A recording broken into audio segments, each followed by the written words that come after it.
Ramsey Campbell es un escritor y editor británico nacido en Merseyside, Liverpool, el 4 de enero de 1946.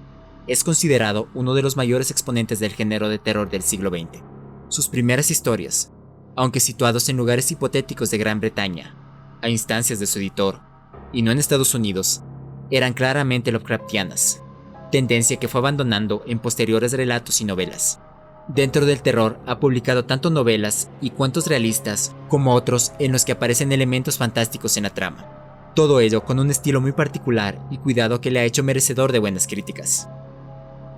Desde muy joven, Ramsey mostró un marcado gusto por el género fantástico en general y el terror en particular, del que se confiesa ávido lector, profundamente influenciado por Robert Bloch, William Hope Hodgson y el maestro de Providence, H.P. Lovecraft. Vendió su primer relato a los 16 años y no había terminado sus estudios cuando Auguste Derleth adquirió los derechos de su primera antología. Sus libros han sido traducidos a más de una decena de idiomas y ha sido galardonado con innumerables premios. En esta ocasión, tengo a bien citarte para conocer un horror proveniente de más allá de las estrellas, una pavorosa abominación cuya historia se titula The Tuggin, o El Tirón, por su traducción al español. Se publicó por primera vez en la antología de 1976, Los Discípulos de Tulu, editado por Edward P. Berglund, y nos llegaría la traducción del libro por manos de Marta García Martínez en 2003. Otras antologías en las que el relato ha aparecido son Impresión en Frío de 1985 y El Libro de Tulu de 2011, editado por Ross E. Lohar. Como nos informa la contraportada del libro, los discípulos de Tulu, los heraldos de potencias preternaturales, son un grupo muy variado. En las historias de los mitos son obsesivos, solitarios, peligrosos. Más que convertir a otros, pretenden utilizarlos. Pero los escritores de estos cuentos son también discípulos de Tulu, y son ellos los que hacen proselitismo, los que traen nuevos miembros al redil. Esta es la historia de lo que el ser humano describiría como un cuerpo celeste, algo que se acerca a nuestro mundo inexorablemente, carente de cualquier intención benigna, y que consciente de la existencia de la Tierra, y toda la vida que alberga, para tal execrable ser, no es más que para lo que nosotros sería una ameba. Estos cuerpos colosales errantes en el universo, a la caza de su siguiente víctima, han inspirado a muchos otros desde que Ramsey Campbell escribiera su relato. Dos ejemplos los podemos encontrar en el mundo de las viñetas. El primero, nacido en el manga de horror seinen Hell Star Remina, escrito e ilustrado por Junji Ito, y serializado por la revista seinen Big Comic Spirit, de la editorial Shogakukan, de septiembre de 2004 a julio de 2005. Un planeta desconocido aparece por un agujero de gusano.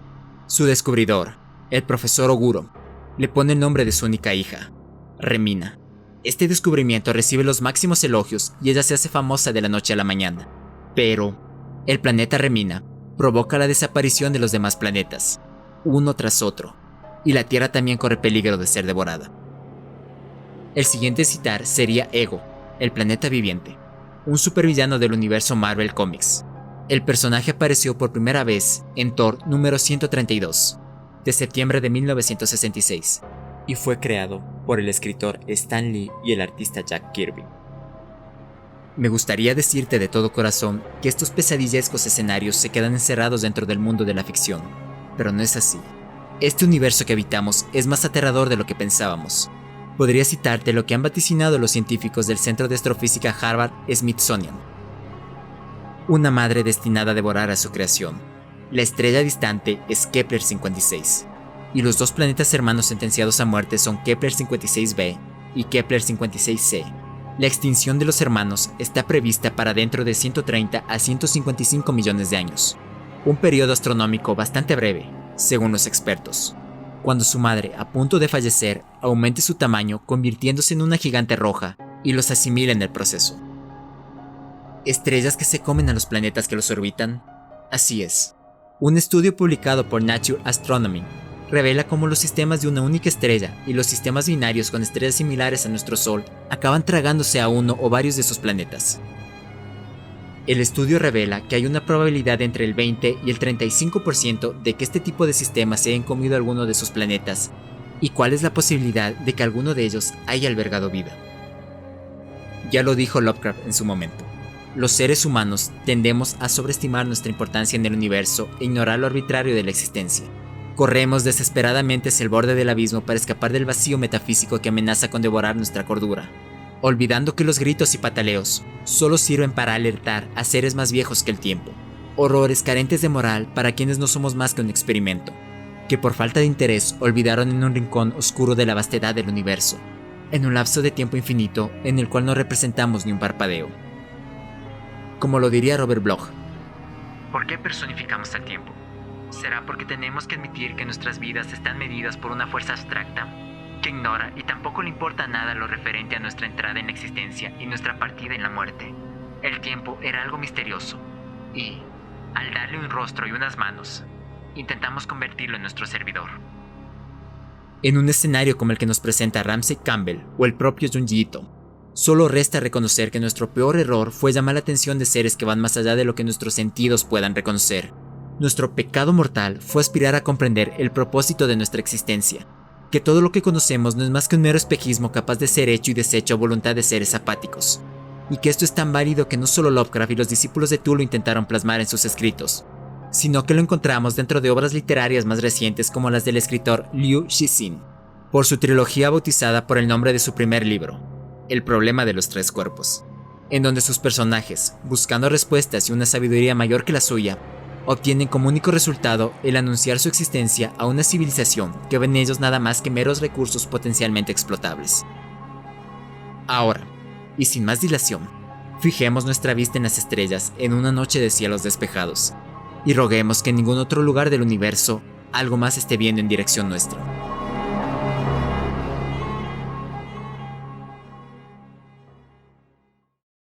My mind makes noises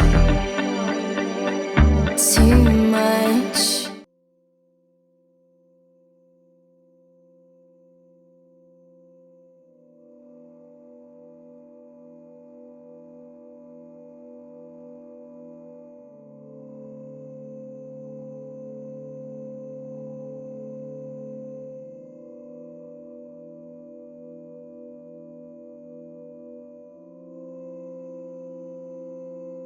Cuando Ingalls despertó, supo de inmediato que había estado soñando otra vez. Había una imagen, un recuerdo que clamaba tenue pero urgente en un extremo de su mente. Intentó agarrarlo, pero había desaparecido. Se tiró de la cama arrugada. Hilary debía haber ido a investigar a la biblioteca horas antes tras dejarle un desayuno frío. Fuera colgaba un cielo azul barnizado y fresco, y la escarcha se desvanecía del cristal de la ventana. Aquel sueño continuaba molestándolo. Dejó que su mente intentara descifrarlo, con la esperanza de que la molestia se convirtiera sola en recuerdo. Lo hizo todo con lentitud, comió con lentitud y se vistió sin prisa para permitir que la memoria lo alcanzase. Pero solo quedaba la insistencia, como un recuerdo distante de un diente arrancado. Oía a través de la pared la voz del presentador de la radio que sonaba en el piso de al lado, una cadencia borrosa que se elevaba para saltar la barrera que oscurecía por completo las palabras. Le zumbaba en la mente. Farfullaba, fregó los platos precipitadamente, irritado, y se fue a toda prisa. Y se encontró con que no podía mirar al cielo. Aquella sensación se apoderó de su cuello como un violento calambre que le obligaba a bajar la cabeza. A su alrededor, las mujeres empujaban los cochecitos en los que los bebés y las compras luchaban por el espacio. Los perros jugaban juntos por los callejones. Los autobuses se estremecían al detenerse en las paradas y soltaban ventosidades. Pero sobre Ingalls, cayendo desde una extensión clara, azul y bastante acuosa hacia la que ni siquiera podía levantar los ojos, pesaba una sensación de tensión intolerable, como si aquel cielo tranquilo se estirara hasta romperse, como si estuviera a punto de partirse y dejar que lo atravesara el miedo informe. Un autobús frenó, un chirrido largo y torturado de chatarra. Cuando Ingalls se recuperó del susto que le había estremecido el corazón, se había deshecho del miedo. Corrió para alcanzar el autobús cuando los últimos de la fila subían arrastrando los pies. Mira que tenerle miedo al cielo, pensó. Tengo que dormir más. Tomar pastillas para dormir si hace falta. Tenía la sensación de que los ojos le flotaban en cal viva. Se sentó entre las toses de los compradores. Al otro lado del pasillo, un hombre reprendía con la cabeza el humo del tabaco y resoplaba como un caballo. Una mujer tiró 3 bolsas de la compra y luego se lanzó ella misma sobre un asiento, mientras les daba unos golpecitos tranquilizadores y cerraba de un golpe la ventana abierta de su predecesora. Ingalls revolvió en su maletín. Había dejado una libreta en su piso, descubrió murmurando. Hojeó las notas para su columna mientras las apoyaba contra el maletín horizontal. Me pregunto si el tipo con el que me estoy enfrentando a rodillazos reconoce mi estilo. El campeón del mundo del egoísmo. Se regañó a sí mismo y escondió las notas con el antebrazo. No te preocupes, no va a robarte los derechos de autor. Se burló mientras apartaba el brazo. Guardó las notas. Parecían tan legañosas como él. Le echó un vistazo al autobús. El humo liso y estancado, a las filas de cabezas como grandes bloques de pelucas, y posó la vista sobre los titulares que veía por encima del hombro que tenía delante. ¿Va el sistema solar a remolque? Hace 6 meses nos escribió un astrónomo aficionado y nos advirtió que un planeta podría pasar una distancia peligrosa de la Tierra. Comentario del astrónomo real. Auténticas tonterías. Ahora los astrónomos más importantes del mundo han accedido a informarnos de los hechos. Hoy lo contamos todo, en una entrevista exclusiva. Pero el otro ya había pasado la página, a la letra pequeña de la historia. Ingalls volvió a acomodarse en su asiento y recordó que el Herald había recibido una copia de esa carta 6 meses antes. No la habían publicado y el editor de las cartas al director había mirado a Ingalls lleno de lástima cuando había sugerido que al menos debían seguir la historia. Supongo que los artistas necesitáis imaginación, había dicho. Ingalls torció el gesto y se preguntó cómo afrontaría la noticia en la edición de esa noche. Se inclinó hacia adelante, pero el hombre ya había llegado al editorial. Incluso si lo que pretendía era evitar el pánico, le pagamos al astrónomo real para que nos diga que era mentira lo que ahora está sugiriendo demasiada gente. Ingalls miró por la ventanilla. Las oficinas pasaban a su lado a toda velocidad. Figuras desvaídas sentadas ante sus escritorios. El vuelo repentino de callejones que ofrecían una perspectiva inferior. Un susto que parecía una caída en un sueño. Más exhibiciones. Las oficinas fueron desapareciendo y envejeciendo mientras el autobús iba adquiriendo velocidad, al acercarse a las afueras de Brichester. Ya casi llegamos, pensó Ingalls. Luego se dio cuenta mientras se levantaba de un salto de que se había pasado del edificio del Herald 3 paradas antes. Durante un segundo supo a dónde se dirigía. ¿Y qué?, pensó con fiereza, con el borde de los ojos oxidados y ardientes, mientras bajaba ruidosamente. Pero una vez en la calle pensó que ojalá le hubiera dado por recordar. Ahora no se le ocurría dónde podía ir en esa dirección. Brichester Herald, la voz vespertina de Brichester. El poema de hierro, 2/3 de un haiku. Había pensado él hasta que se acostumbró. Se aferraba a los ladrillos que tenía encima. El vestíbulo estaba tranquilo. Se preguntó cuánto tiempo pasaría antes de que las prensas empezaran a vibrar con energía y a refutar la insonorización. No mucho, y él tenía que escribir su columna. Sentía la mente tan plana y vacía como el ascensor. Atravesó entumecido la oficina abierta de unos 9 metros y pasó al lado de las cabezas que la contemplaban detrás del cristal personalizado en plástico. Algunos desviaron la mirada con rapidez. Otros se lo quedaron mirando. Algunos sonriendo. Dios mío, ni siquiera sé cómo se llama, pensó Ingalls de varios. Hola Moira, dijo luego. ¿Cómo te va, Bert? Los teléfonos chillaban estridentes. Alguien los contestaba y las llamadas saltaban traviesas por toda la oficina. Los reporteros esquivaban en los pasillos. Olía desodorante y sudor, el sabor fuerte de la tinta, papel nuevo, las máquinas de escribir que se escabullían, conferencias apresuradas. Bert lo había seguido hasta su escritorio. No esperes tu boletín personal, dijo Bert, lanzándole un teletipo sobre la mesa. Lo último sobre tu planeta vagabundo. No me digas que por fin te he convencido. De eso nada, dijo Bert mientras se retiraba. Es solo para que no empieces a poner esto patas arriba para buscarlo. Ingalls leyó la hoja y pensó, se lo podría haber dicho yo hace 6 meses. Los americanos habían admitido que una sonda no tripulada estaba de camino para fotografiar al vagabundo. Posó el codo en el escritorio y se cubrió los ojos. Contra los inquietos trozos de luz casi consiguió vislumbrar lo que había soñado. Se sobresaltó, confuso. El ruido del periódico lo invadió.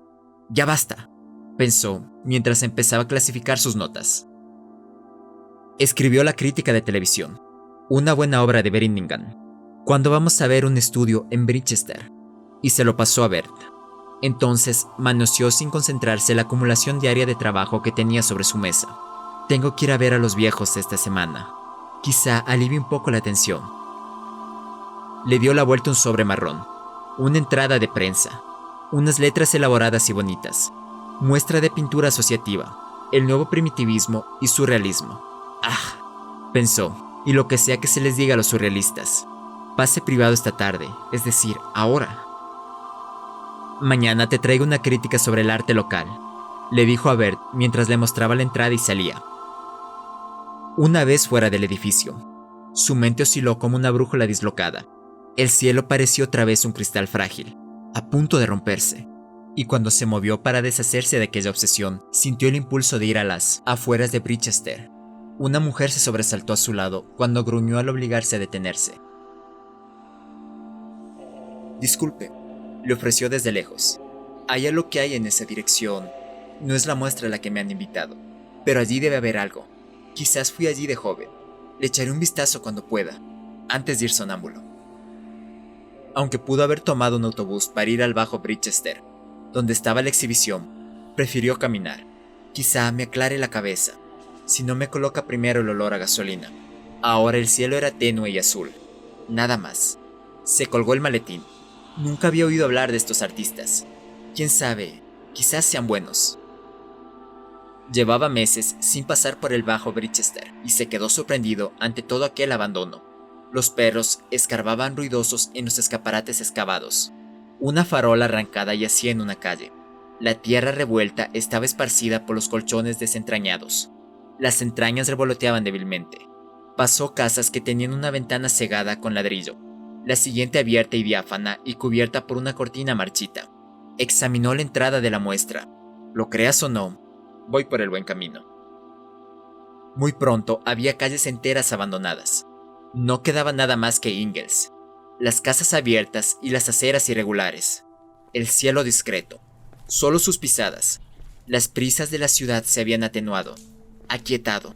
Pasaba las casas, hombro con hombro, con las costillas abiertas al cielo.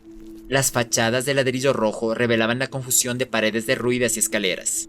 Ingalls sintió una simpatía escondida por aquella zona abandonada, por su indiferencia ante el tiempo. Redujo la velocidad y se puso a pasear. Afloja un poco. Todavía faltan horas para que cierren el pase privado. Relájate. Lo hizo y sintió un impulso irracional que le suplicaba. ¿Y por qué no?, pensó. Miró a su alrededor. Nadie. Entonces empezó a correr a grandes pasos por las calles desiertas, con los brazos colgando y los dedos casi tocando la carretera. «Unga bunga», pensó. «Una buena manera de prepararme para los primitivos, supongo». Sintió que aquel comportamiento despertaba un recuerdo. Quizás su fuente fuera del recuerdo. Una figura agazapada que corría entre ruinas. Cerca de allí, una especie de prueba de virilidad. Pero no eran calles desiertas, pensó mientras seguía corriendo a grandes pasos. Solo bloques planos, de roca negra en los que se abrían unas ventanas cuadradas. Abandonados muchos antes, pero apenas afectados por el tiempo. Una figura que corría por una senda estrecha que atravesaba la piedra y no miraba a las ventanas. Las nubes se acumulaban en el cielo y la oscuridad empezaba a bañar las calles que lo rodeaban. Ingalls corrió sin mirar a las casas, permitiendo que se fundieran con el recuerdo que despertaban. Cada vez era más claro. Tenías que recorrer uno de los caminos de piedra entero, cualquier camino, ya que no había intersecciones. Solo un recorrido recto y sin interrupciones. Tenías que recorrer muy rápido, antes de que algo que había en las ventanas fuera consciente de tu presencia. Igual que una planta carnívora se da cuenta de la presencia de una mosca. La última parte de la carrera era la peor, porque sabías que en cualquier momento iba a aparecer algo en todas las ventanas a la vez. Cosas que, aunque tenían bocas, no eran caras. Ingalls dio un violento tropezón cuando se detuvo, y miró furioso las ventanas vacías de las casas. ¿Qué demonios fue eso?, pensó distraído. Como uno de esos sueños que solía tener, los que eran tan vívidos. Claro, tuvo que ser eso. Estas calles me lo recordaron, aunque el recuerdo parecía por alguna razón mucho más antiguo. Del útero, sin duda. Y le gritó furioso su corazón, que latía como loco.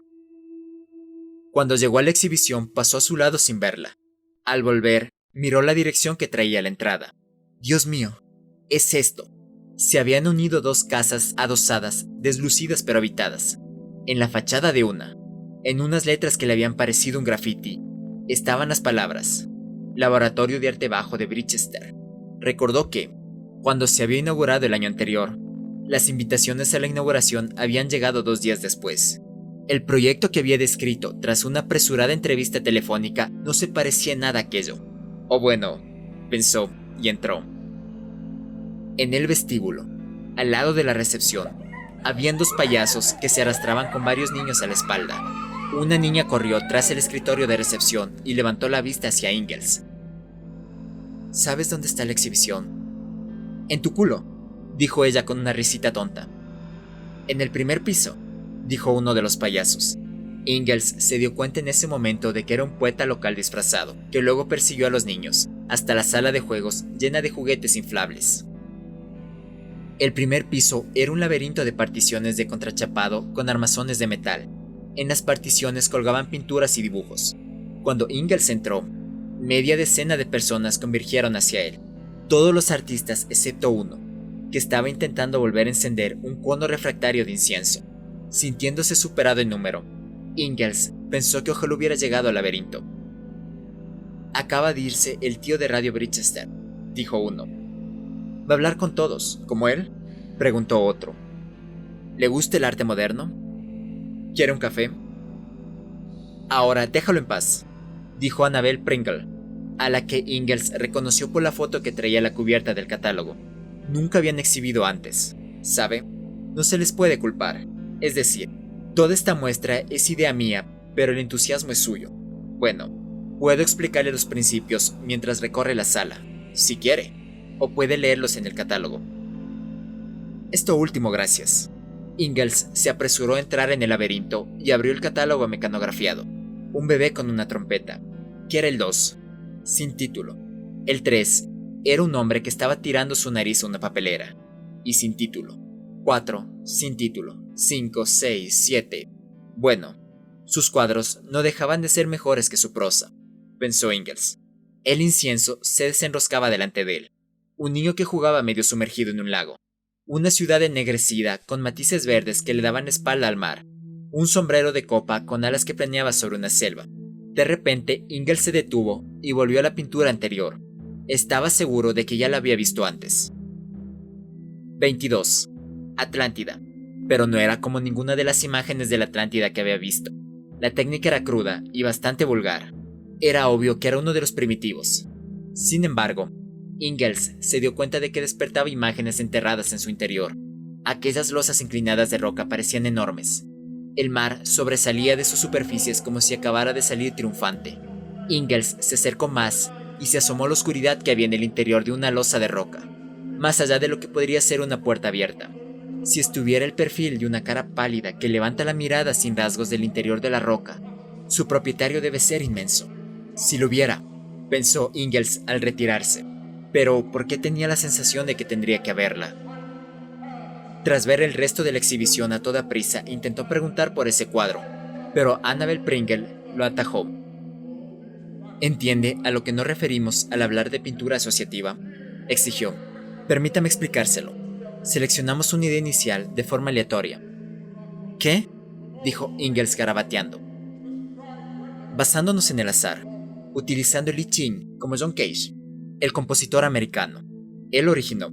Una vez que tenemos la idea, hacemos asociaciones en silencio hasta que cada uno de nosotros tiene una idea que siente que debe comunicar. Esta exhibición está basada en 6 ideas iniciales. Puede ver la diversidad que hay. Desde luego, dijo Ingalls. Cuando dije que, estaba siendo un lector medio de nuestro periódico. Ya me entiende. Escuche, el cuadro que me interesó sobre todo fue el número 22. Me gustaría saber cómo se produjo. Ese es mío, dijo un joven mientras daba un salto como si fuera House. Lo que pretendemos con este método, dijo Annabel Pringle, echándole una mirada al pintor, es borrar todos los pasos asociativos de la mente y dejar solo la imagen que pintas. Está claro que aquí Cliff no podría recordar qué es lo que le llevó a ese cuadro. No, claro, dijo Ingalls con torpeza. No importa. Gracias, muchas gracias. Se apresuró a bajar las escaleras. Pasó un payaso empapado y salió a la calle. Lo cierto es que no importaba. Un recuerdo se había abierto paso por su insomnio. Por segunda vez ese día se dio cuenta de que sabía por qué le resultaba tan familiar, pero esta vez era más inquietante. Décadas antes había soñado con la ciudad del cuadro.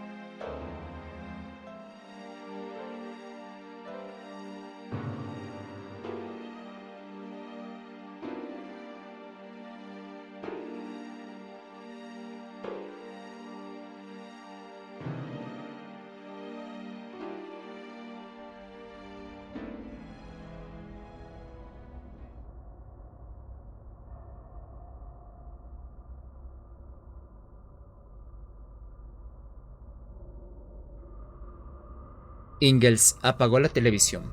Cuando el punto de luz se fue encogiendo en la oscuridad, despertó el recuerdo de una imagen, de un destello que se disparaba hacia el espacio. Luego vio que la luz no se había hundido en la oscuridad, sino en el reflejo de Hilary, que se inclinaba hacia él en la mecedora de mimbre que había a su lado, y que estaba a punto de decir algo. «Dame 15 minutos», dijo garabateando unas notas para su crítica. El programa había mostrado las perturbaciones que había provocado el planeta vagabundo en las órbitas de Plutón, Neptuno y Urano, y había empezado y terminado señalando que el planeta se estaba alejando ahora del sistema solar. Su efecto sobre la órbita de la Tierra sería insignificante. Se prometían más fotografías de la sonda espacial en unos días, a pesar de su fría claridad científica, escribió Ingalls, y quizás sin pretenderlo.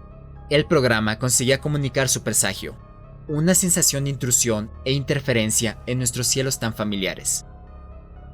«No, a mí no me lo pareció», dijo Hilary mientras leía por encima de su hombro. «Qué triste», dijo él. «Te iba a hablar de los sueños que he tenido». «No lo hagas si crees que no los iba a entender. ¿Es que ya no se me permite criticar?» «Perdona. Volvamos a empezar. Déjame que te cuente algunas de las cosas que me han pasado. Hoy he pensado en todas ellas. Algunas hasta tú tendrías que admitir que son raras. Haz un poco de café y te cuento». Cuando trajo el café, Ingalls esperó hasta que la chica se adelantó hacia él, lista para quedar absorta en sus palabras, los rizos blandos y negros de su cabello formando un ángulo con la mandíbula. «Yo soñaba mucho de pequeño», dijo él. «No los sueños habituales de la infancia, si es que existe tal cosa. Recuerdo que había uno, con unas enormes nubes de materia que flotaban en el espacio exterior y adoptaban con gran lentitud la forma de algo. Quiero decir, con mucha lentitud. Me despertaba mucho antes de que lo consiguiera. Sin embargo, mientras estaba soñando, yo sabía que lo que fuera iba a tener cara y eso me hacía querer despertar enseguida. Luego estaba este otro en el que me llevaban por una especie de red de luz. Atravesábamos intersecciones durante lo que parecían días hasta que yo terminaba al borde de la telaraña gigante de sendas de luz. Y yo luchaba para no tener que entrar porque sabía que escondido tras la luz había algo viejo y oscuro y sin forma. Algo seco y malvado que no podía distinguir. Podía oírlo crujir como una vieja araña seca. ¿Sabes qué comprendí de repente que era aquella telaraña? Mi cerebro. Había estado siguiendo mi sistema nervioso hasta el cerebro. Bueno, déjales eso a los psicólogos. Pero había cosas extrañas en esos sueños. Quiero decir, parte de todo eso. Siempre empezaban de la misma forma y siempre en el mismo momento del mes. ¿La noche de la luna llena?, dijo Hilary mientras sorbía el café. Por gracioso que te parezca, sí. No te preocupes. No me convertí en sombra ni nada parecido. Pero algunas personas son muy sensibles a la luna llena. Está bien documentado. Y yo siempre empezaba soñando que veía la luna llena sobre el mar, en medio del océano. Veía el reflejo que desencadenaba sobre el agua y después de un rato me encontraba pensando que no era la luna sino una gran cara pálida que asomaba al océano. Y me entraba el pánico. Entonces no me podía mover y sabía que la luna llena estaba tirando de algo hundido en el océano, que lo estaba despertando. Sentía que hinchaba el pánico en mi interior y de repente explotaba, y yo estaba en el sueño siguiente. Siempre era así. ¿No lo sabían tus padres? ¿No intentaron averiguar qué problema había? No sé a qué te refieres al hablar de problema, pero sí, luego lo supieron, cuando se lo conté. Esto fue después de ocurrírseme que mi padre podría explicarlo. Tenía 11 años y en ocasiones había tenido sensaciones extrañas, intuiciones y premoniciones y demás. Y a veces había descubierto que mi padre también tenía esas sensaciones. Lo sé todo sobre los sentimientos de tu padre, dijo Hilary, más de lo que él sabe de los míos. Poco después de conocerse, Ingalls la había llevado a que conociera a sus padres.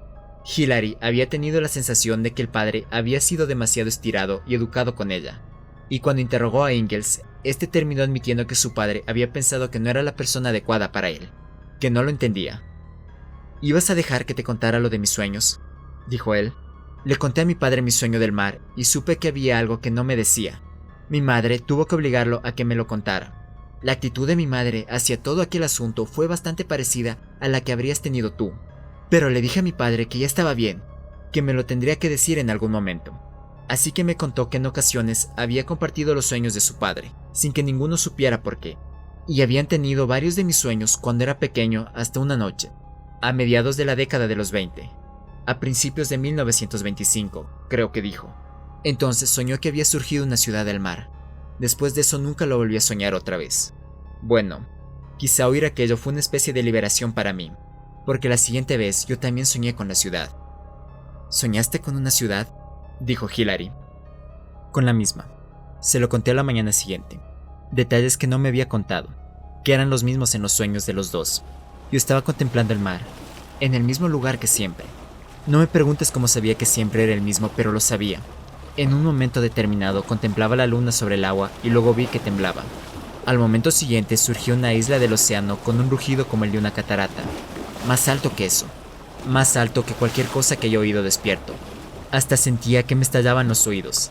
Había una ciudad en la isla, llena de bloques verdosos, enormes, que derramaban agua de mar y algas. Y el cielo hervía de criaturas varadas que jadeaban y estallaban. Justo delante de mí había una puerta enorme. El barro se deslizaba por ella y yo sabía que la cara pálida que me aterrorizaba estaba detrás de la puerta, preparándose para salir, para abrir los ojos en la oscuridad. Entonces desperté y aquel fue el final de mis sueños. Di que solo eran sueños, si quieres. Quizás te sea más fácil creer que mi padre y yo los compartimos por telepatía. Sabes muy bien, dijo Hilary, que no iba a pensar nada por el estilo. No. Entonces, a ver qué te parece esto, dijo él con brusquedad. En la exhibición que visité hoy había un cuadro de nuestro sueño, y no lo habíamos pintado ninguno de los dos. ¿Y eso qué significa?, exclamó ella. ¿Qué demonios se supone que tiene que significar eso? Bueno, vale la pena pensar en un sueño que puedo recordar con tanta claridad después de todo este tiempo. Y ese cuadro sugiere que es bastante real, objetivamente hablando. Así que tu padre leyó algo sobre esa isla en un cuento, dijo ella. Y tú también, y el pintor. ¿Qué más estás sugiriendo? Nada, dijo él por fin. ¿Y de qué otras cosas extrañas me ibas a hablar? Eso es todo, dijo él. Solo el cuadro. Nada más. De verdad. Ella parecía triste, un poco avergonzada. ¿No me crees?, dijo él. Ven aquí.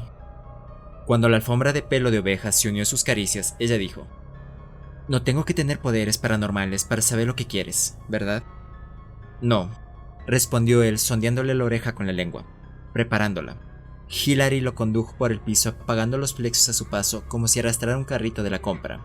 Se echaron a reír cuando los iluminaron los faros de un coche que pasaba por Mercy Hill, e Ingalls se apoderó por un momento de la mano de la chica, su asa. Alcanzaron la cama crujiente y de repente, con urgencia, ya no pudieron seguir prolongando el juego. Ella lo rodeaba por completo, intentaba hundirlo más en ella y luego sacarlo. Lo lamía con suavidad. Él la embestía con dureza para incitarla a que le devolviera las embestidas redobladas. Estaban volando sobre todos salvo el otro. Jadeaban. Él sintió que se elevaba a las mayores alturas y cerró los ojos. Luego caía sobre el vórtice de la piel de la mujer, en una cueva enorme, casi sin luz, cuyo techo parecía estar tan lejos de su cabeza como el cielo. Todavía tenía mucha distancia que recorrer antes de llegar al suelo, y bajo él distinguió los movimientos de burbujas enormes y cuerdas de piel, de ojos que se hinchaban y partían la carne, de masas verdes gigantescas que trepaban unas sobre otras como babosas. ¡No, Cristo, no!, gritó, agarrándose indefenso. Se derrumbó sobre Hilary. ¡Oh, Dios!, dijo ella. ¿Y ahora qué? Se quedó echado a su lado. Sobre ellos el techo se estremecía con reflejos de luz. Tenía el mismo aspecto que sus sensaciones. Cerró los ojos y encontró que la oscuridad lo tranquilizaba, pero no podía soportar tenerlos cerrados durante mucho tiempo. De acuerdo, dijo. No te lo he contado todo. Sé que te preocupaba el aspecto que tengo últimamente. Te dije que era por falta de sueño y así es. Pero es porque he empezado a soñar otra vez. Empezó hace unos 9 meses, justo antes de conocerte. Y cada vez es más frecuente. Ahora ya son 1 o 2 veces a la semana. Solo que esta vez nunca recuerdo lo que es. Quizá porque hace mucho que no sueño. Creo que tiene algo que ver con el cielo. Quizá con ese planeta del que hemos oído hablar. La última vez fue esta mañana, después de que te fueras a la biblioteca. Por alguna razón no los tengo cuando estoy contigo. Claro que si quieres volver a tu casa, adelante, dijo Hilary mientras contemplaba el techo. Por un lado no quiero, dijo él. Ese es el problema. Siempre que intento soñar resulta que no quiero dormir, como si estuviera enfrentándome al sueño. Pero hoy estoy tan cansado que me voy a quedar dormido y soñar de todas formas. Llevo todo el día con alucinaciones y creo que provienen del sueño. y por alguna razón me parece más urgente. Tengo que tenerlo. Antes sabía que era importante, pero ese cuadro me ha convencido de que es más que un sueño. Ojalá pudiera entenderlo. Para mí no es fácil. Supongo que te creo, dijo ella. ¿Qué diablos ibas a hacer? ¿Ponerte en la calle a advertir a la gente? ¿O intentarías vendérselo a tu periódico? Yo no quiero creerte. ¿Cómo puedes pensar que te iban a creer ellos? Eso es precisamente lo que no necesito oír, dijo Ingalls. Quiero hablar de ello con mi padre. Creo que podría ayudarme. Quizá preferirías no venir. No quiero, dijo ella. Vete y ten tu sueño y tu charla con tu padre si quieres. Pero en lo que a mí se refiere, eso significa que a mí no me quieres.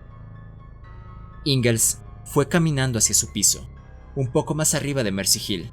Los periódicos se aferraban a los arbustos y revoloteaban. Los coches siseaban por las calles cercanas. Olas luminosas. Lo único que había entre el cielo y él eran las casas. Las paredes parecían bajas y delgadas, incluso en los charcos de luz de las farolas. Ingalls tenía la sensación de que la noche se abría sobre él. El edificio en el que vivía estaba en silencio. El equipo de música que normalmente resonaba como un corazón eléctrico estaba callado. Ingalls subió al tercer piso. Sus pisadas dejaban caer bloques de madera en el silencio y lo despertaban. Rebuscó en la entrada la percha para los abrigos que había detrás de la puerta, que no estaba en el mismo sitio en el que tenía Hilary el suyo. Bajo la ventana de la sala principal vio el escritorio de la chica, con la tira del chiste sindicado, solo que cuando encendió la luz vio que era su propio escritorio, con los horarios de la televisión desparramados. Se asomó a la cama deshecha con los ojos legañosos. A su alrededor la habitación parecía y se movía como agua cenegosa. Se derrumbó sobre la cama y se quedó dormido al instante. Lo sacó a la oscuridad, lo obligó a adelantarse. Entraba nadando con suavidad por sus ojos. Una oscuridad grande y silenciosa lo rodeó. Navegó por ella, dormido pero alerta. Sentía que la energía florecía lejos, en la oscuridad. Unas explosiones enormes y silenciosas que se enfriaban y congelaban. Sintió unos pesos inmensos que rodeaban lentamente en la periferia de su ceguera. Entonces lo vio, aunque la oscuridad persistía casi sin cambios. Muy a lo lejos unos cuantos puntos de luz brillaban con tachas diminutas. Empezó a navegar hacia ellos, más rápido. Se dividieron y huyeron al límite de su visión cuando se acercó. Corría entre ellos, hacia otros que ahora salían precipitados y minuciosos de aquella noche ilimitada y llevaban a su alrededor granos más fríos de polvo congelado. Se multiplicaban. La visión se llenaba de luz salpicada y de los parásitos que la tendían. Él se giraba y se grababa en el cerebro cada visión ardiente y silenciosa. Sentía que tenía una mente enorme. Sentía que cogía cada punto de luz y lo almacenaba con la misma facilidad con la que volvía alerta en busca de la siguiente. Pasó tanto tiempo antes de descansar que no tenía un recuerdo consciente de cuándo empezó. De alguna forma, el camino que había seguido lo había traído de nuevo al punto de partida. Ahora navegaba en equilibrio por todo el sistema de luz y polvo que lo rodeaba. Ilimitado. Su mente se concentraba en todo lo que había visto. Encontró la parte de su mente que se había fijado como un telescopio en los detalles de los mundos por los que había pasado. Ciudades de globos rebosantes de insectos alados y negros. Montañas talladas o convertidas de alguna forma en cabezas dentro de cuyas cuencas vacías se retorcían los devotos. Un mar de cuyas profundidades surgía un brazo articulado que se extendía durante kilómetros por la tierra con una telaraña de piel transparente para hacerse con comida. Había un mundo diminuto en concreto, que parecía hervir de una vida que era consciente de la presencia de Ingalls. En las profundidades de uno de esos mares dormía una ciudad y él compartía los sueños de sus durmientes. De una infancia pasada en una cueva enorme y casi desprovista de luz, atendida por una forma crujiente y delgada tan alta que su cabeza se perdía en la penumbra. De vuelos a este planeta diminuto pero fecundo. De bailar enormes y torpes bajo la luz de un fragmento que habían arrancado de este mundo y lo habían arrojado al espacio. De dormir en las tumbas submarinas de basalto. Dormidos esperaban y compartían las vidas de otros seres parecidos que estaban activos sobre la superficie. Durante un momento, habitó una ciudad negra abandonada por sus constructores. Despertaba y se adelantaba con pereza y a tientas mientras un gusano pálido huía por un camino que había entre los edificios. Más tarde, cuando los activos de la superficie tenían que esconderse de los gusanos que se multiplicaban, los de la ciudad submarina se quedaron quietos, a la espera. Ingalls sintió que los pensamientos de estos buscaban dormidos. Atravesaban la superficie. Tocaban y tomaban muestras de las mentes de los gusanos, siempre pacientes y resueltos. Sintió que el útero del mar lamía la célula en la que se encontraban. Su carne inmensa se estremeció anticipando el renacimiento. Sin previo aviso se encontró en una habitación, mirando al cielo con un telescopio. Parecía llevar horas mirando, le quemaban los ojos. Tomaba como referencia una tabla y ajustaba el montaje del telescopio. Un charco de luz de una lámpara de aceite vagaba errante. Chocaba con los libros que estaban en los estantes apoyados en las paredes. Se derrumbaba sobre las tablas que había a sus pies. Y luego estaba fuera de la habitación. Atravesaba a toda prisa un teatro oscurecido. Unas cogullas de oscuridad se asomaban por los palcos. Fuera del teatro levantó la vista hacia el cielo moteado, hacia el tejado, donde sabía que una teja ocultaba el telescopio vuelto hacia arriba. Se alejó corriendo por las calles iluminadas por la luz de gas, y salió del sueño de Ingalls. Despertó y supo al instante dónde estaba el teatro, en las afueras de Brichester, allí donde llevaba empujándolo su mente todo el día.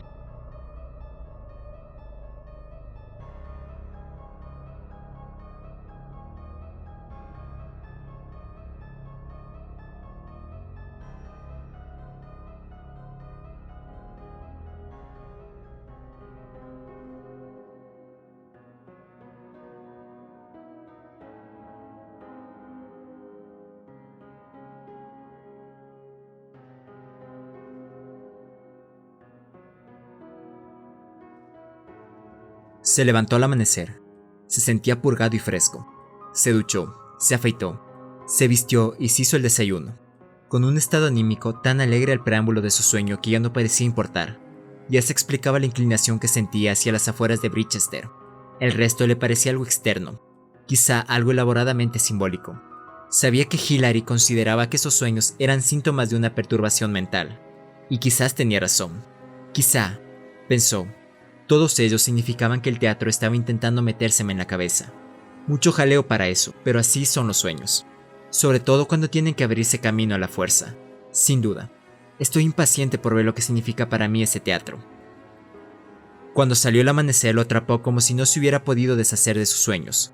Lo rodeó la luz plomiza y apagada y unas formas ambiguas pasaban presurosas a su lado. La inminencia parecía sofocar el aire, que no era tan penetrante como debía de serlo el frío. Eso no me enseñará a levantarme con el canto del gallo, pensó. Se parece al insomnio. No me imagino que les hace cantar. Las filas de los que acudían a su puesto de trabajo se movían como el tic-tac del fin del mundo. Alguien había dejado un teletipo sobre su escritorio. En cualquier momento se esperaban las fotografías de la sonda espacial. Escribió sus críticas a toda prisa, levantando los ojos de cuando en cuando para disipar la sensación de que el suelo estaba lleno de gusanos que pululaban por los pasillos. Debía necesitar dormir más de lo que creía. Quizá me eche un sueñecito más tarde. Aunque el sueño había dado marcha atrás en el tiempo y había sustituido las farolas eléctricas por lámparas de gas, sabía con exactitud dónde tendría que estar el teatro. Se apresuró a recorrer el límite del bajo Brichester. Pasó al lado de la excavadora de vapor que mordisqueaba el terreno, esqueletos rugientes de casas en llamas, y se internó directamente en el corazón de su sueño. Un lado estaba arrasado, una franja mellada de tierra marrón que provocaba grietas en el pavimento y en los campos que había después. Pero el teatro estaba al otro lado. Ingalls pasó a toda velocidad junto a las casas de ladrillo rojo, de los jardines y las flores rotas sacudidas por el viento, hacia el trozo remendado de la calle donde sabía que una lámpara de gas solía vigilar el teatro. Se quedó allí quieto mientras los coches pasaban veloces a su lado y contempló las casas que había ante él, a salvo en su igualdad de su mirada furiosa. El teatro no estaba allí. Solo lo despertó el grito de un coche que estaba adelantando a otro. Siguió vagando. Se sentía avergonzado y absurdo. Recordó de forma vaga que había paseado por allí con sus padres en una ocasión. Iban a merendar al campo. La lámpara de gas estaba allí entonces. Se había quedado mirando a la lámpara y luego al teatro, que por entonces estaba en posesión de un cine, hasta que lo habían convencido para que siguiera andando. Lo que explicaba el sueño, el insomnio, todo. Y a mí que nunca me convencía, Ciudadano Kane. Rosebud. También voy detrás del capullo de rosa, con todos sus bultos. Lo cierto es que incluso había confundido la ubicación de la lámpara. Allí estaba, unos metros más allá. De repente empezó a correr. Ya veía el teatro, al que ahora llamaban almacén de muebles. Ya casi había atravesado las puertas dobles para meterse en el primer pasillo de estancias cuando se dio cuenta de que no sabía qué decir. Disculpe, me gustaría mirar bajo sus vigas. Perdone que lo moleste, pero creo que tienen una habitación secreta. Por el amor de Dios, pensó, mientras se ponía colorado y bajaba las escaleras corriendo cuando un vendedor se adelantó para abrirle la puerta. Ahora sé que era el sueño. Ya me he asegurado de que no lo voy a tener otra vez. Olvídate de lo demás. Se derrumbó sobre su escritorio. Ahora siéntate ahí y compórtate. Qué forma más absurda de enfadarte con Hilary. Al menos podría admitirlo ante ella. Llámala ya. Estaba cogiendo el teléfono cuando Berry se acercó con pasos pesados, agitando la crítica que había escrito Ingalls sobre el programa de astronomía de la televisión. Sé que te gustaría volver a escribir esto, dijo. ¿Perdona? Por esta vez nos llamaremos a los hombres de blanco. Creí que te habrías ido por el mismo camino que ese tipo, dijo Bert al tiempo que lanzaba un recorte sobre su escritorio. Solo es falta de sueño, dijo Ingalls sin mirar. Como nuestro Matusalén privado. Dime algo. Cuando el almacén de Fieldview era un teatro, ¿cómo se llamaba? ¿Te refieres al Variety? Dijo Bert, lanzándose a contestar su teléfono. Recuérdame que te cuente aquella vez que vi actuar allí a Beaumont y Fletcher, un dúo genial. Ingalls le dio la vuelta al recorte con una sonrisa medio dedicada a Bert y medio a sí mismo por no haber podido olvidarse todavía del sueño. Venga, mira los archivos durante la hora de comer, se dijo a sí mismo con ironía. Apuesto a que el Variety no consiguió un titular en toda su vida. LSD provoca un intento de suicidio, decía el recorte. Un estudiante americano, al que en una visión provocada por el LSD le dijeron que el planeta que pasaba ahora mismo por nuestro sistema solar anunciaba el resurgimiento de la Atlántida, se tiró desde una ventana del segundo piso. Insiste en que el resurgimiento de la Atlántida significa el final de la humanidad. Dice que los atlantes están listos para despertar. Ingalls se quedó mirando el recorte. Los sonidos del periódico se le apiñaban en los oídos como si fuera sangre. De repente tiró hacia atrás la silla y corrió arriba, a la morgue del Herald. Bajo el techo presionado por el tejado parpadeaba y zumbaba un tubo fluorescente. Ingalls abrazó contra el pecho los periódicos atados, un brazo para cada volumen, y los colocó con esfuerzo sobre una mesa donde levantaron un buen puñado de polvo. 1900 fue lo primero que le vino a la mano. Entonces las calles estarían iluminadas por gas. El polvo se le metía por las narices y fruncía el ceño sobre él. El teléfono del escritorio de Hilary estaba mudo. La crítica de televisión que había escrito le daba tirones en la mente, ansiosa porque la reescribieran. Mientras examinaba y parpadeaba, intentó deshacerse de todo con dudas. Pero no llevó mucho tiempo, aunque ya tenía los ojos cansados de ir de arriba abajo, de abajo arriba, cuando por fin vio el titular. Intento de robo en el Variety. Comerciantes en el banquillo.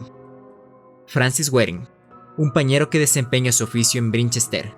Donald Norden, carnicero. Y demás, gruñó Ingalls, saltándose el resto con impaciencia. Fueron acusados ante los magistrados estipendiarios de Brinchester de allanar el teatro Variety, de Fieldview, para intentar robarlo. El señor Ratzife, el propietario y gerente del establecimiento. Tenía buena pinta, pensó Ingalls, cansado mientras abandonaba el artículo y seguía adelante, pero 2 números después lo detuvo el titular de la secuela. Trado acusaciones y contraacusaciones, en el juzgado se revela un culto blasfemo. Y allí estaba, a la mitad de la columna. Interrogado por el señor Kirby, de la acusación, el señor Radcliffe afirmó que se encontraba muy atareado, preparando las cuentas cuando, al escuchar unos sonidos apagados fuera de su oficina, se armó de valor y se aventuró a salir. En el auditorio contempló a varios hombres. «Vete al grano», le urgió Ingalls, y vio que también en la sala estaban impacientes. La narración del señor Radcliffe fue interrumpida de forma grosera por Waring, quien lo acusó de haber alquilado una sala de su teatro a los 4 acusados, después de que les hubiera arrebatado tal privilegio de forma sumaria, alegó Waring. Los 4 habían entrado en el edificio para intentar reclamar la posesión que era suya por derecho y continuó. El señor Radcliffe es consciente de ello. Ha formado parte de nuestro grupo durante varios años y seguiría siéndolo si tuviera el valor necesario. El señor Radcliffe respondió: «Eso es una calumnia. Sin embargo, no me sorprende la profundidad de su inquietud. Aquí tengo pruebas de la misma». Y al decirlo, sacó para que lo inspeccionaran el tribunal una libreta que contenía, según dijo, materia de naturaleza blasfema y sacrílega. Este objeto, que había encontrado bajo unos asientos de teatro, indicó que era el premio que buscaban los frustrados ladrones. El libro, que el señor Radcliffe describió como el diario de un culto dedicado a prepararse para una parodia blasfema del segundo advenimiento. Se entregó al señor Poole, el magistrado, que enseguida pronunció que correspondía a esa descripción. El señor Kirby adujo como prueba de la corrupción que labraba ese culto, que había reducido a 4 respetables comerciantes al estado de simples ladrones. Si no se hubieran sentido avergonzados por las creencias que profesaban, solo habrían tenido que pedirle al señor Radcliffe que les devolviera el objeto que habían extraviado. ¿Pero qué creencias?, quiso saber Ingalls. Siguió hojeando a toda prisa y aplastando fragmentos amarillentos de las páginas. El tubo zumbaba como un insecto atrapado y brillante. Casi no vio la página. Ladrones frustrados del Variety, el quinto hombre se entrega a la justicia. ¿Qué? ¿Quinto hombre?, buscó Ingalls. El señor Poole condenó al culto que profesaban los acusados como prueba concluyente de la inquietud de esas religiones que pretendían rivalizar con el cristianismo. Describió al culto llamándolo digno de las razas inferiores de mulatos. En ese momento se produjo una conmoción cuando un hombre entró a toda prisa y rogó que se le permitiera dirigirse al tribunal. Unos minutos después también entró el señor Radcliffe con una expresión decidida en el rostro. Cuando vio al recién llegado, sin embargo, pareció renunciar a su propósito y se sentó en la galería. El hombre, mientras tanto, intentó ponerse a merced del tribunal al declarar que él era el quinto ladrón. Lo había impulsado a confesar, afirmó, la sensación de injusticia que lo abrumaba al permitir que sus amigos cargaran con toda la culpa. Se llamaba, dijo, Joseph Ingalls, que había recibido una sentencia más ligera como reconocimiento a su gesto, según vio Ingalls de pasada al final de la columna, pero apenas se dio cuenta. Todavía miraba fijamente el nombre de su abuelo. Muy amable por tu parte al venir a vernos, dijo su padre con ambigüedad. Ingalls vio que habían terminado de decorar. Las flores del empapelado del recibidor habían crecido y tenían un color naranja brillante. Pero la luz seguía siendo exigua, y las paredes se acomodaban alrededor de sus ojos como la noche alrededor de una lámpara sutil. Al lado del perchero, vio el espejo en el que se había asegurado de su aspecto antes de sus citas de adolescente. La grieta de la esquina en la que había metido el puño. Impulsado por la furia que le provocaba la incomprensión de sus padres ante su inquietud juvenil. Un horrible parche de escayola se asomaba entre el empapelado al lado del clavo que servía de soporte. Te podría haber colgado yo el espejo, dijo Ingalls sin intención de menospreciar a su padre, que frunció el ceño. No había necesidad. Entraron en el comedor, donde su madre estaba colocando el mejor mantel y la cubierta. Lavaos las manos, dijo. Ya casi está la cena. Comieron y charlaron. Ingalls contemplaba la conversación como si fuera uno de esos laberintos de bolsillo en los que tenía que meter una bolita cuando la abertura se inclinaba hacia él. ¿Cómo está tu novia?, dijo su madre. ¿Es que no sabes cómo se llama? No, dijo Ingalls. Bien, respondió. No volvieron a mencionar a Hilary. Su madre sacó unas fotografías suyas de cuando era bebé que habían descubierto en el cajón del aparador. Eres un pequeñín encantador, dijo ella. Hablando de recuerdos, dijo Ingalls. ¿Recordáis el viejo teatro Variety? Su padre movía la camisa por el guardafuego para poder vislumbrar un poco de la hoguera mientras le daba la espalda a Ingalls. ¿El viejo Variety?, dijo su madre. Quisimos llevarte allí a una función de Navidad una vez, pero... Miró la espalda de su marido. Cuando tu padre llegó allí ya habían vendido todas las entradas. Entonces sube el Gaiety y desgranó una lista de teatros y anécdotas. Ingalls se sentó enfrente de su padre, el humo de cuya pipa se escapaba por la chimenea. Estaba mirando unos periódicos viejos, dijo, y me encontré con un caso que implicaba al Variety. ¿Es que nunca trabajas en ese periódico?, dijo su padre. Estaba investigando. Al parecer, hubo un robo en el teatro. Fue antes de que tú nacieras, pero me pregunto si recuerdas haber oído hablar de él. Bueno, no todos somos tan listos como tú, dijo su madre. No recordamos lo que oímos en la cuna.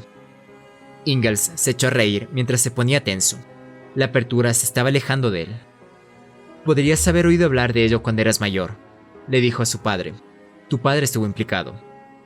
No, no lo estuvo. Estaba en el periódico. Estaba su nombre, respondió su padre, que se enfrentó a Ingalls con una mirada vacía.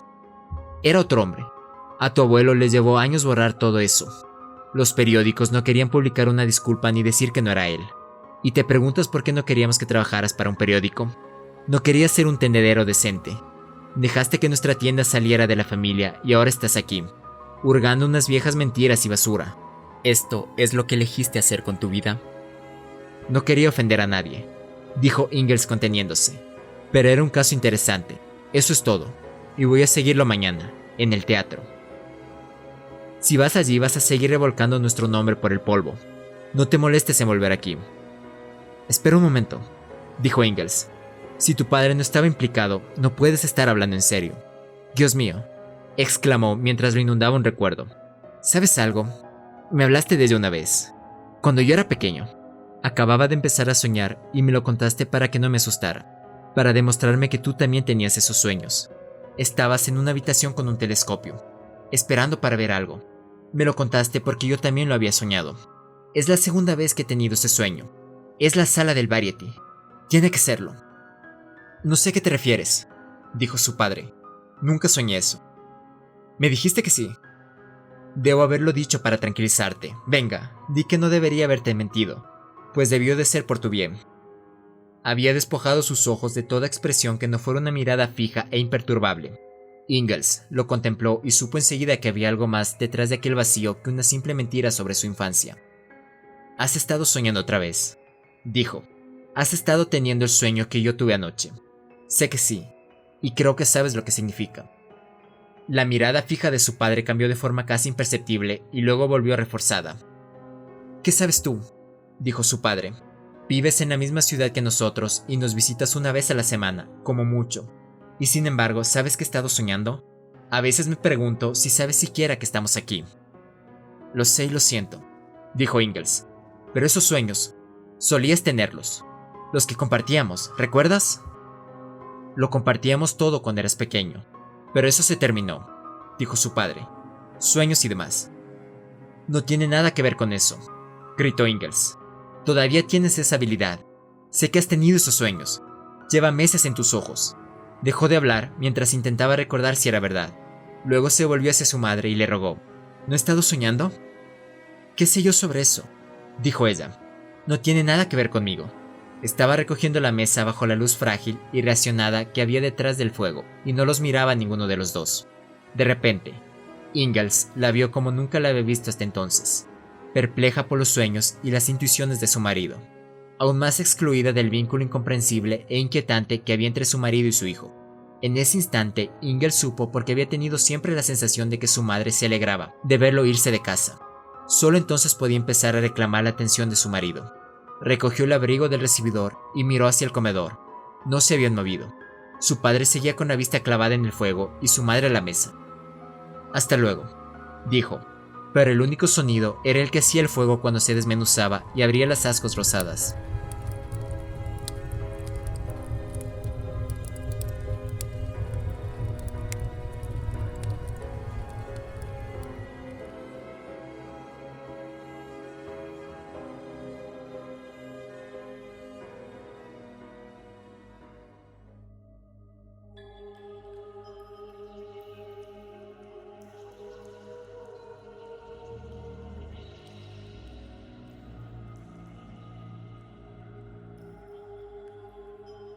Miró la televisión.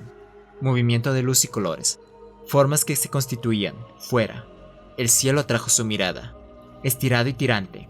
Pesado e inminente como el trueno. Escribió las palabras. Más tarde navegaba a través de una oscuridad enorme. Unos globos centellantes giraban con lentitud a su alrededor. Uno llevaba una banda atenuada de luz. Más allá, la oscuridad estaba salpicada de polvo y trozos de roca. Un trozo de metal lo rodeaba como una aguja tímida que amagaba con pincharlo. Ahora escupía llamas y se alejaba con un balanceo. Sintió un desprecio tan profundo que no era más que una indiferencia enorme. Cerró los ojos como para apartar una mota de polvo con un parpadeo. Por la mañana escribió la crítica en su piso. Sabía que no sería capaz de soportar los pasillos atestados durante mucho tiempo. Se abrió camino con los hombros, a ciegas, y encontró a Bert. Tuvo que mirarlo un minuto o dos. No podía recordar de inmediato el aspecto que suponía que tenía. «La crítica de televisión que reescribiste no fue de lo mejor que has hecho», dijo Bert. «Sí, bueno», respondió Ingalls mientras depiñaba de forma automática de su escritorio una copia del Herald de la noche anterior y corría hacia la puerta. Ya casi habían llegado cuando oyó al editor de noticias que le gritaba al teléfono. Pero no puede afectar a Saturno y Júpiter. Quiero decir que no puede cambiar de masa, ¿verdad? Lo siento, señor. Es obvio que no quería insinuar que sé más sobre su campo que usted. ¿Pero es posible que cambie la masa? ¿Que también la trayectoria? Ingalls sonrió abiertamente ante la multitud que rodeaba el escritorio del editor, ante sus expresiones ensimismadas. Estarían más ensimismados cuando volviera a él. Salió a largos pasos. Atravesó las muchedumbres que se retorcían, subió los escalones y entró en un panorama de camas y tocadores, parecido a una calle de dormitorios estrechos cuyas paredes hubieran desaparecido como por ensalmo. ¿Podría hablar con el gerente, por favor?, le dijo al hombre que se adelantó hacia él. Bridgester Herald. El gerente era un hombre joven con un traje pálido y perfilado, el pelo cortado a maquinilla pero algo largo ya, y una sonrisa que adelantaba como si lo fuera a inspeccionar. Estoy siguiendo una historia, dijo a Ingalls mientras le mostraba su tarjeta de prensa. Al parecer, cuando su almacén era un teatro, se alquiló una habitación a un grupo astronómico. Creemos que sus archivos siguen aquí y si se pudiera encontrar tendrían un enorme interés histórico. Qué interesante, dijo el gerente. ¿Dónde se supone que están? En una habitación de la parte superior del edificio. Me gustaría ayudar, claro está. Pasaron 4 hombres que llevaban las piezas de una cama desmontada a una furgoneta. Había unas oficinas en el último piso del edificio en otro tiempo, creo, pero ya no las usamos y las tapiaron con unas tablas. Abrirles ahora resultaría bastante difícil. Si hubiera telefoneado, quizá podría haber liberado a algunos hombres de sus obligaciones. He estado fuera de la ciudad, dijo Ingalls. Tuvo que improvisar a toda prisa ahora que le salían mal las cosas. Me encontré esta historia en la mesa cuando volví. Intenté telefonear antes, pero no pude comunicarme. Debe de ser un tributo a lo bien que les va el negocio. Un anciano, uno de los cargadores, estaba sentado en una silla cercana, escuchando. Ingalls pensó que ojalá se fuera. No soportaba tener público encima. Estos archivos serían muy importantes, dijo sin reflexionar, con un gran valor histórico. De todos modos, no creo que sigan aquí. Si estuvieran en una de las habitaciones de arriba, se los habrían llevado hace mucho tiempo. Creo que en eso se equivoca, dijo el anciano desde su silla. ¿No tienes nada que hacer?, exigió el gerente. Ya hemos terminado de cargar, dijo el hombre, y el conductor aún no está aquí. Tiene a la madre enferma. No es cosa mía decir que se equivoca, pero me acuerdo de cuando apañaron el tejado después de la guerra. Los hombres que lo hicieron decían que veían una habitación llena de libros, o eso parecían, todos cubiertos, pero no la encontramos desde aquí abajo, y nadie quería romperse el cuello intentando entrar desde el tejado, pero aún deben estar allí. Tiene que ser esa, dijo Ingalls. ¿Por dónde estaba? Más o menos por ahí, dijo el anciano señalando una cama escandinava con dosel, detrás de una de las oficinas, suponíamos. ¿Puede ayudarme a encontrarla?, rogó Ingalls. Quizá uno de sus compañeros podría echarle una mano mientras esperan. Por supuesto, si a este caballero no le importa. No dejaríamos de mencionar su cooperación, le dijo al gerente. Quizá incluso podríamos ofrecerle una tarifa especial de publicidad si quisiera poner un anuncio ese día. Subieron los 5 la herrumbrosa escalera de caracol, oculta con gusto por una partición que llevaba al primer piso.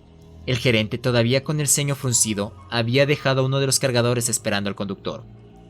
Llámanos en cuanto llegue, dijo. Sea por lo que sea, el tiempo perdido pierde dinero. Al cruzar el primer piso, que era un laberinto de muebles en cajas y cartones, Ingalls vislumbró reminiscencias de su sueño. El perfil de los palcos en las paredes, casi borrados por los ladrillos, un gancho que había servido de soporte a un candelabro.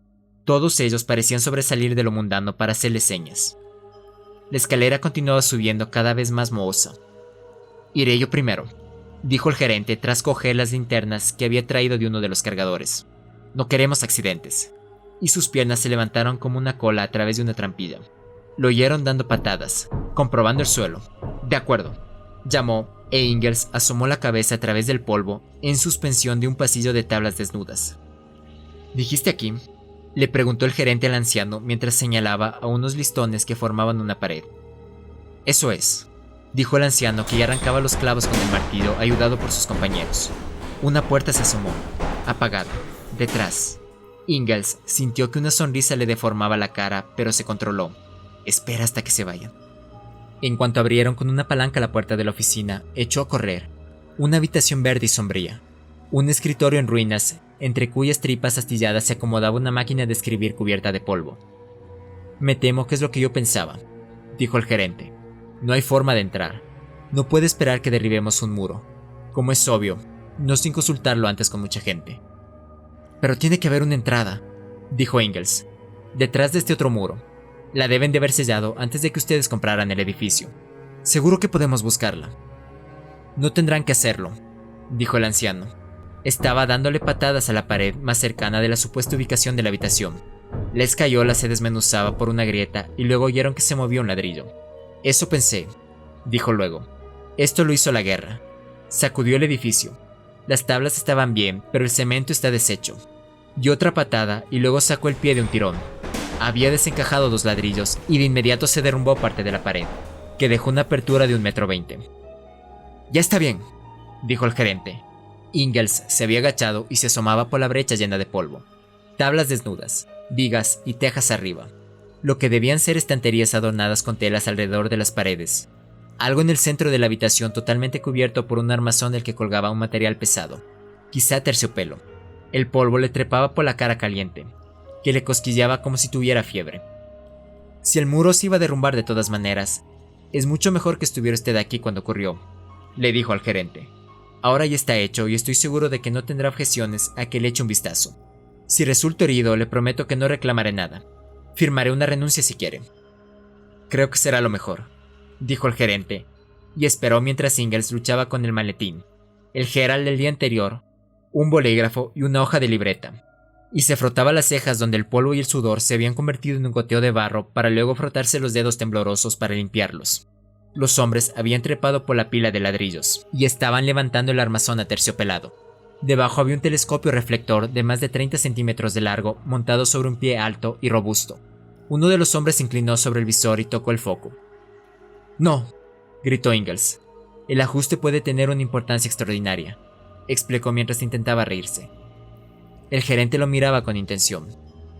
«¿Qué dijo usted que hacía en el Herald?», dijo. «Corresponsal de astronomía», dijo Ingalls, y temió de inmediato que aquel hombre leyera el periódico con regularidad. «No tengo mucho trabajo», siguió descolgándose. «Esto es todo una exclusiva. Si pudiera, me gustaría pasar unas cuantas horas examinando los libros». Los oyó bajar por las escaleras de caracol. «Se alejan a rastras», pensó. Levantó las cubiertas de las estanterías con cautela, preocupado por alejar el polvo del telescopio, igual que llevaba décadas haciendo la cubierta terciopelada. De repente volvió corriendo al pasillo. Las paredes fluctuaban a su alrededor cuando balanceaba la linterna. Seleccionó un listón y, tras levantarlo sobre los ladrillos, lo hundió en las vigas que había sobre el telescopio mientras protegía a este con el brazo. Al minuto la teja que había arriba se deslizó hacia un lado y un momento después oyó un choque distante. Se agachó para mirar por el visor. Sin duda, antes proporcionaban una silla. Todo lo que veía era un cielo crepuscular y borroso. «Se va a hacer de noche pronto», pensó, y apuntó la linterna hacia los libros. Recordó la luz de la lámpara de aceite que le lamía los pies en el sueño. Buena parte del material estaba dedicado a la astronomía. Se encontró con que había muchas tablas y libros astrológicos, algunos en escritura oriental, pero había otros, en los estantes más alejados de la puerta sellada. La historia de la Atlántida y la Lemuria perdida, Image du Monde, Liber Investigationis, Revelaciones de Glaki. Había 9 volúmenes de este último. Los sacó, curioso, y el polvo le envolvió la cara como nubes de sueño. Unas voces con timbre de lata ascendieron por la escalera vendiendo camas, en la habitación cerrada y oscurecida por el polvo que se acumulaba en el agujero del techo, hacia el que se asomaba el telescopio con paciencia. Ingalls sintió que volvió a hundirse en el sueño. Los fragmentos partidos de las páginas se le aferraban a las uñas. Leyó. Las palabras fluían como un encantamiento, como voces que murmuraban en sueños, que se funden en otro estilo, que caen con un movimiento brusco en otro. Se habían volcado en los libros esbozos e imágenes, algunos de una crudeza infantil, otros asombrosamente detallados. Nangala, una masa con tentáculos, de lo que parecían unas entrañas hinchadas y crudas y unos ojos. Glaki, una cara esponjosa y medio sumergida que se asoma en un lago con los ojos al acecho. Rilé, una ciudad-isla que se levanta triunfante sobre el mar, una puerta inmensa abierta de par en par. Eso lo reconoció y aceptó tranquilo la información. Ahora tenía la sensación de que nunca debió haber dudado de su sueño. La temprana noche invernal había bloqueado el agujero del tejado. Ingalls se inclinó de nuevo sobre el visor. Ahora solo se veía oscuridad por el telescopio. Estaba borrosa por la distancia. Sintió que la lejanía lo atraía de una forma vertiginosa por el tubo de oscuridad, hacia un vacío ilimitado que no podía llenar ninguna cantidad conocida de materia. Todavía no, pensó al apartarse con rapidez. Pronto. Había alguien mirando fijamente. Una chica. Contemplaba ceñuda el agujero del tejado. «Vamos a cerrar», dijo. «De acuerdo», respondió Ingalls mientras volvía el libro que reposaba boca arriba bajo la luz biselada. Se había sentado en una posición más cómoda y le revelaba ahora una página nueva con una frase subrayada. «Cuando las estrellas estén alineadas». La miró fijamente. Intentaba establecer una conexión. Tendría que significar algo. Aquellos libros apagados lo cercaron. Sacudió la cabeza y volvió a la página con rapidez. Buscaba lo subrayado.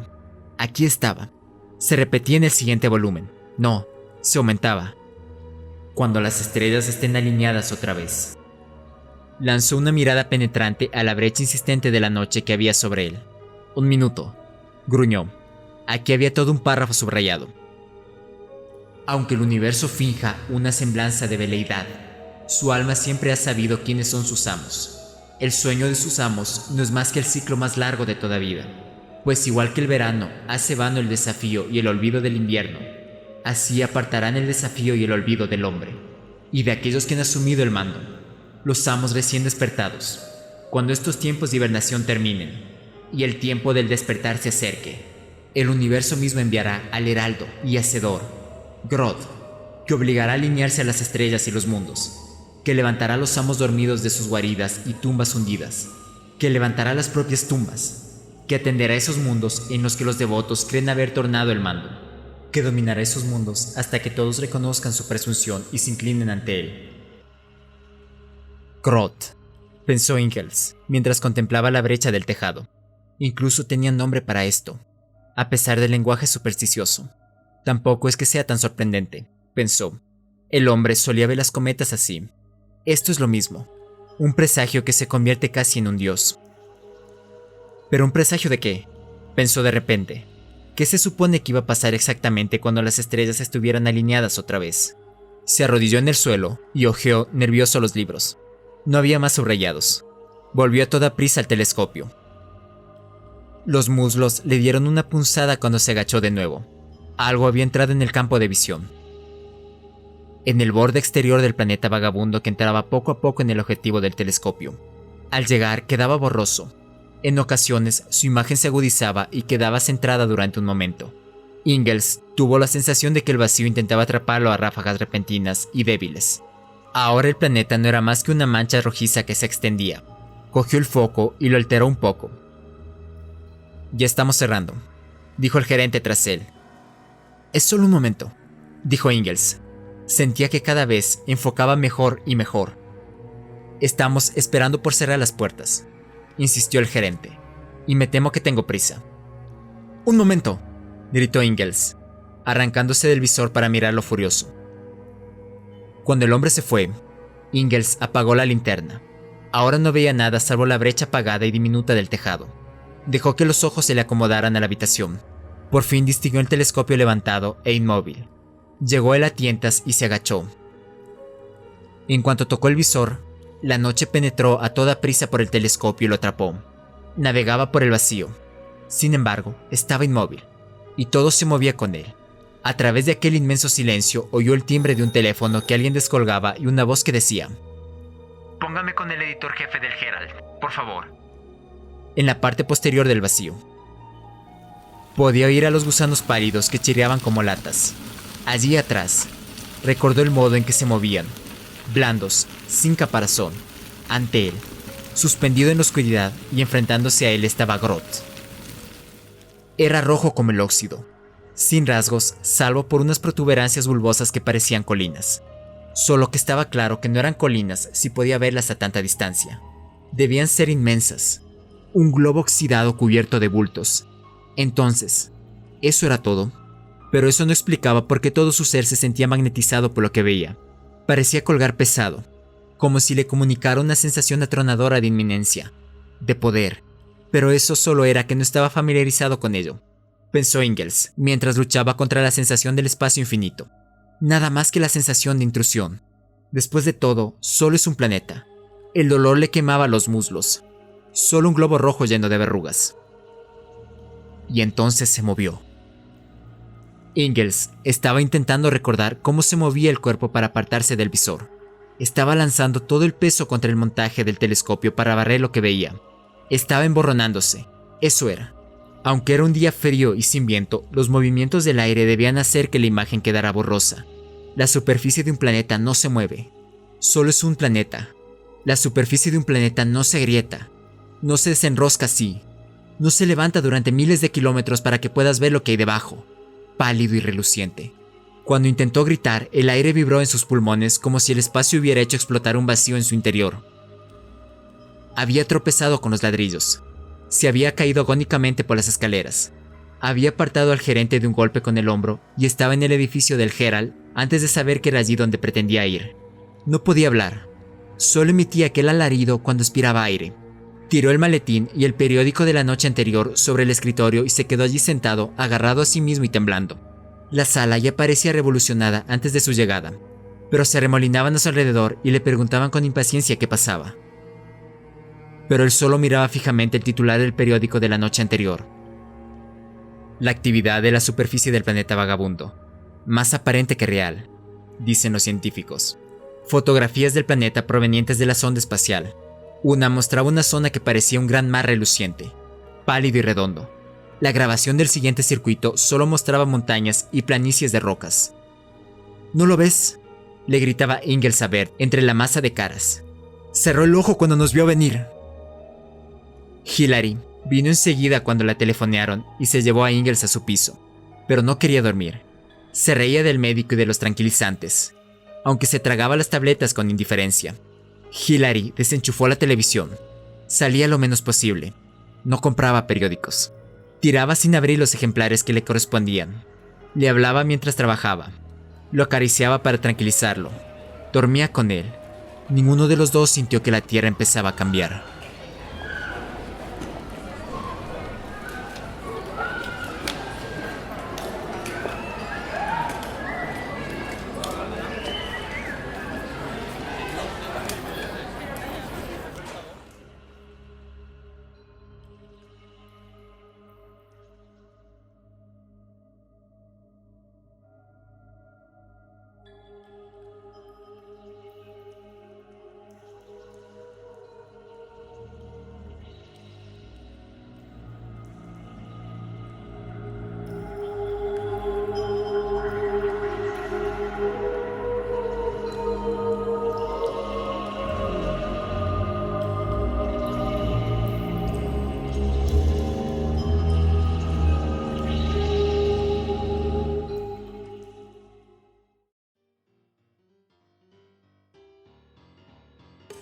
Este video ha sido escrito, narrado y montado por quien te habla, Astrian.